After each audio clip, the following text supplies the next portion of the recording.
First strike, the observation deck of Orbital Station Darwin offered the best view of humanity's greatest achievement.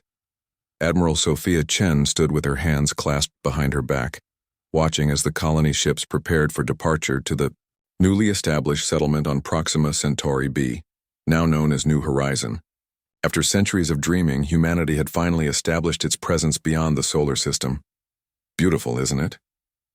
The voice belonged to Ambassador Rennick, the Zivari representative to Earth. His exoskeleton gleamed under the station's lights, mandibles clicking softly in what humans had learned was a gesture of appreciation. It is, Chen agreed. 50 years of peace among the stars. The Galactic Concord has been good for everyone. Rennick's compound eyes shifted, reflecting the distant lights of the colony ships. Indeed, though not all species share humanity's optimism about coexistence. Chen noted the hesitation but didn't press. The Galactic Concord had brought together 17 spacefaring civilizations, each with their own interests and philosophies. Diplomacy was a delicate dance, especially for humanity, the newcomers, the youngest members of the interstellar community. The Variks have been unusually quiet at recent Concord meetings, Chen observed casually. Yes. Rennick's mandibles clicked, rapidly. Anxiety. They find your species' rapid technological advancement concerning. Before Chen could respond, her comm unit chimed with an urgent alert. The color drained from her face as she read the message. Without a word to the ambassador, she sprinted toward the command center. The holographic display showed chaos. New Horizon, humanity's most ambitious colony with over 2 million inhabitants, was under attack. The Variks fleet had emerged from hyperspace without warning, their crystalline ships descending on the defenseless colony. Status report, Chen demanded, her voice cutting through the shocked silence of the command center. The Variks are jamming all transmissions, Lieutenant Park reported, his fingers flying over the console. Colony defense grid is offline, orbital platforms destroyed. Last transmission indicated ground bombardment had begun. Ambassador Rennick had followed Chen into the command center.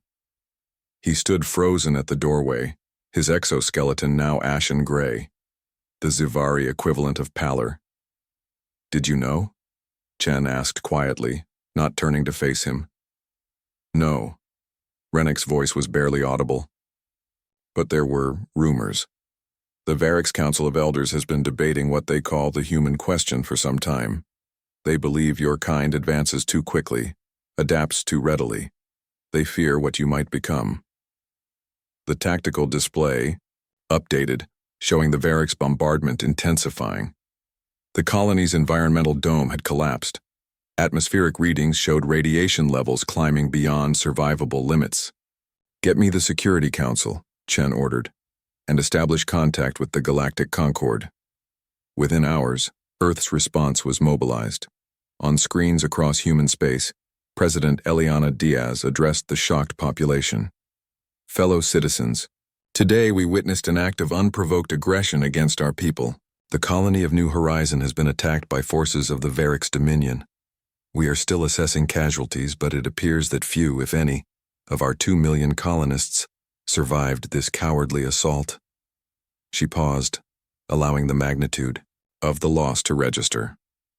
In this dark hour, we will not respond with blind vengeance. We have activated diplomatic channels with the Galactic Concord. We seek justice, not retribution. We will show the galaxy that humanity stands for peace, even in our darkest hour. The Variks' response came swiftly. A transmission broadcast across all frequencies, showing the Grand Elder, Zaza Crew, his crystalline form gleaming with arrogant light. Humans of Earth, the translation software rendered his clicking speech. What you witnessed was merely a demonstration. Your species spreads like a virus, consuming resources, multiplying beyond sustainable limits, advancing technologically at a pace that threatens established order. The Variks Dominion has existed for 50,000 years. We have eliminated threats before they grew beyond control. You have 2 of your Earth weeks to surrender your colonies and accept protectorate status under Variks guidance.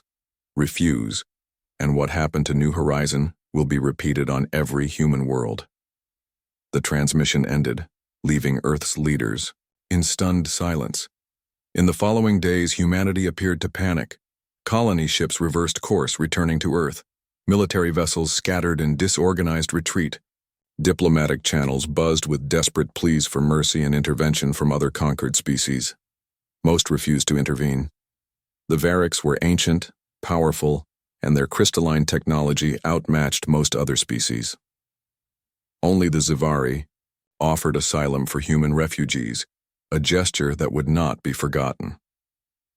Aboard the stealth vessel UES Nightshade, Commander Elena Reyes received her final orders.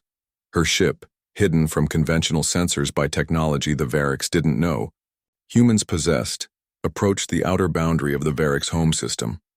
Command confirms Operation Sunfall is green, her communications officer reported.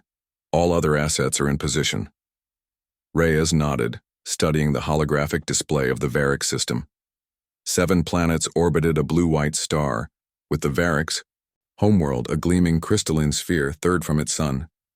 Billions of sentient crystalline beings live there, most having nothing to do with the decision to attack New Horizon. "Are we really going to do this?" Lieutenant Commander Jackson asked quietly at her side. "There are civilians down there." "There were civilians on New Horizon too," Reyes replied, her voice steady. 2 million of them. The Variks' leadership made their choice. The Nightshade was one of 6 vessels positioned strategically around the Variks system, each carrying a stellar resonance amplifier, a weapon humanity had developed in secret, hoping never to use it. The technology had been deemed too dangerous by Earth's own scientists, locked away until now. "The Variks think we're primitive," Reyes continued. "They detected our public-facing technology and assumed that was all we had. They never bothered to look deeper. That had been humanity's greatest advantage. While openly joining the Galactic, Concord and sharing certain technologies, Earth's defense coalition had quietly pursued research into technologies deemed too dangerous or destabilizing to be made public. Not out of aggression, but as insurance in a galaxy where humanity was the newcomer among ancient powers." Receiving final authorization codes, the communications officer announced, "Operation Sunfall is now active." Reyes entered her command codes into the system. Around the Variks system, 5 other commanders did the same. On the bridge view screen, they watched as Variks defense vessels suddenly scattered, their sensors finally detecting the human ships. Too late. "What was it the Variks ambassador said at the last Concord meeting?" Jackson asked. "That our compassion makes us weak," Reyes recalled. "That we lack the evolutionary conviction to ensure our survival at all costs." She activated the stellar resonance amplifier. "They were wrong about us," she said quietly. "We're not weak. We're restrained, until we choose not to be." The amplifiers fired simultaneously, not at the Variks' homeworld, but at their sun. The owl, carefully calibrated energy beams penetrated to the star's core, creating a resonance pattern that disrupted its delicate balance. "Get us out of here," Reyes ordered as the first massive solar flares erupted from the Variks sun. The Nightshade and its sister ships jumped to safety as the star began its transformation. Within hours, the controlled stellar flare would sweep through the system, destroying Variks' orbital infrastructure and communications. It wouldn't destroy their worlds, humanity hadn't crossed that moral line, but it would cripple their civilization for generations. As the Nightshade entered hyperspace, Reyes looked at the final image of the Variks sun, now pulsing with unnatural energy. The message would be clear: attack humanity at your peril. We are not cruel. We are not conquerors. But we will never, ever be victims. The response. The emergency session of the Galactic Concord convened 3 days after Operation Sunfall. Representatives from 17 spacefaring civilizations gathered in the Great Circular Chamber on the neutral world of Harmonium. The Variks seat stood conspicuously empty. President Diaz addressed the assembly, her holographic form projected from Earth. "Distinguished representatives, I come before you today not to apologize, but to explain. When the Variks Dominion destroyed our colony and threatened further genocide, we faced an existential choice: They mistook our pursuit of peaceful coexistence as weakness, our diplomatic efforts as fear. The chamber remained silent as she continued.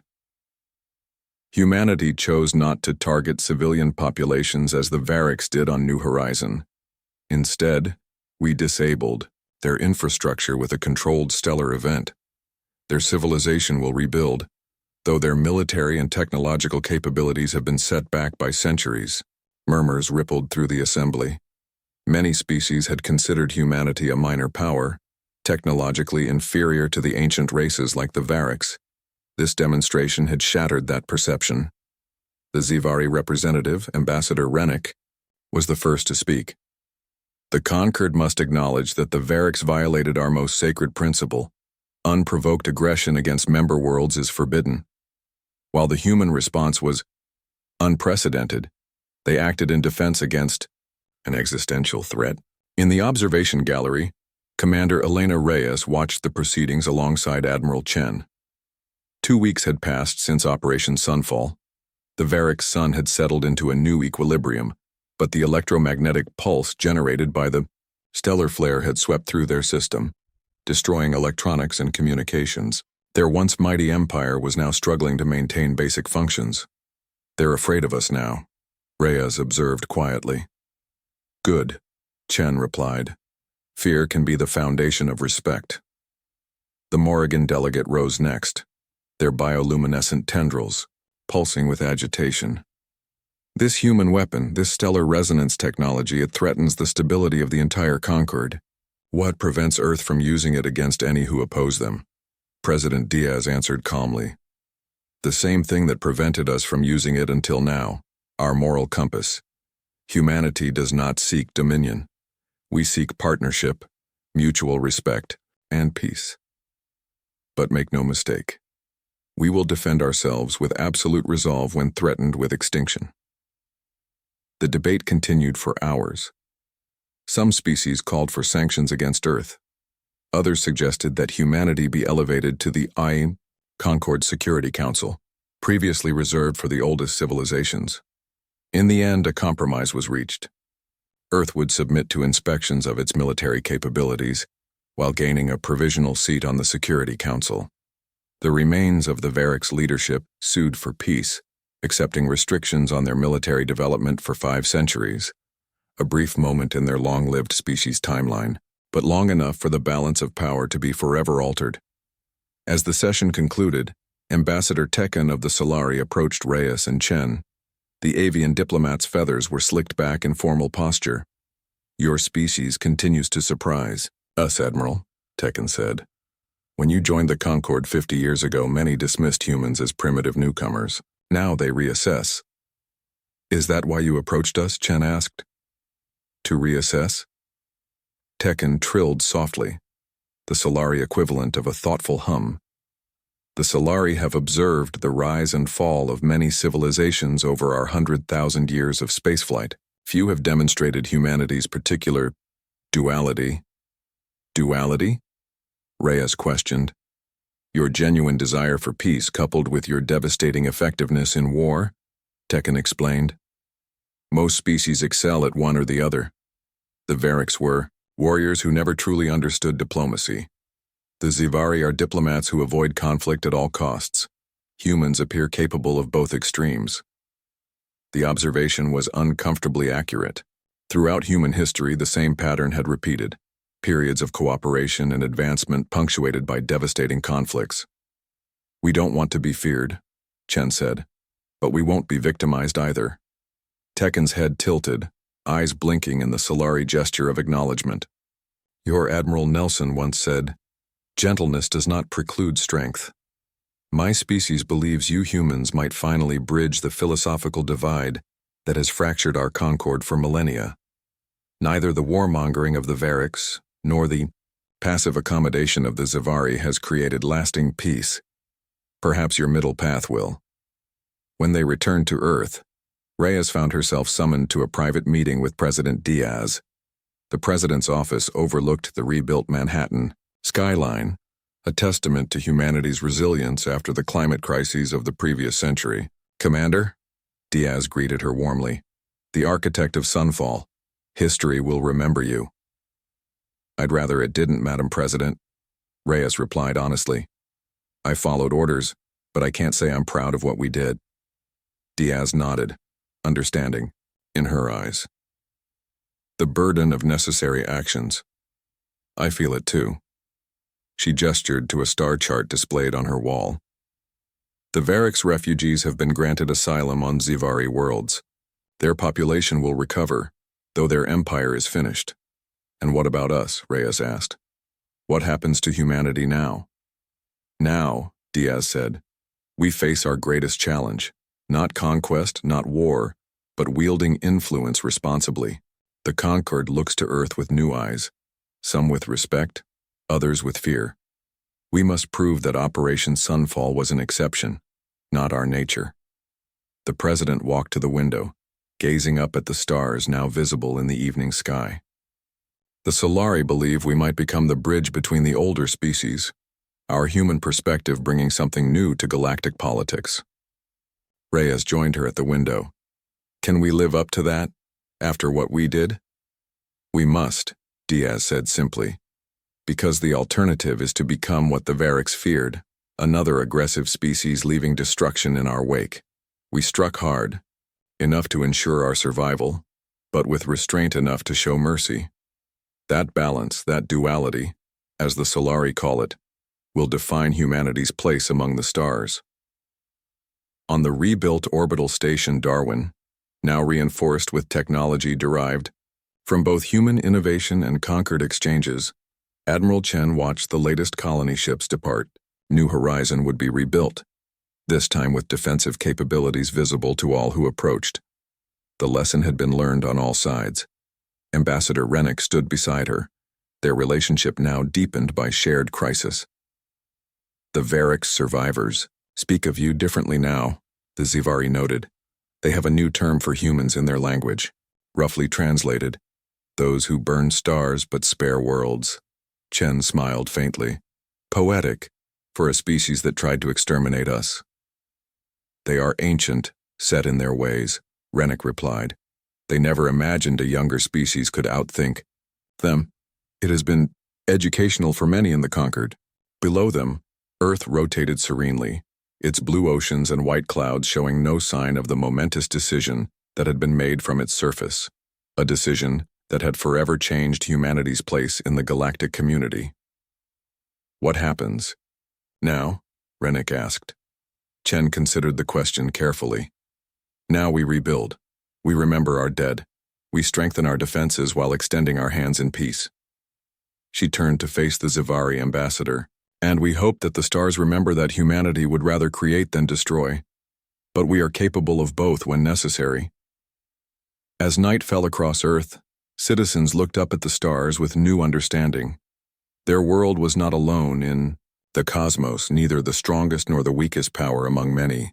But they had shown the galaxy that humanity's compassion was not weakness, it was a choice, renewed each day. And choices, unlike instincts, could change when circumstances demanded.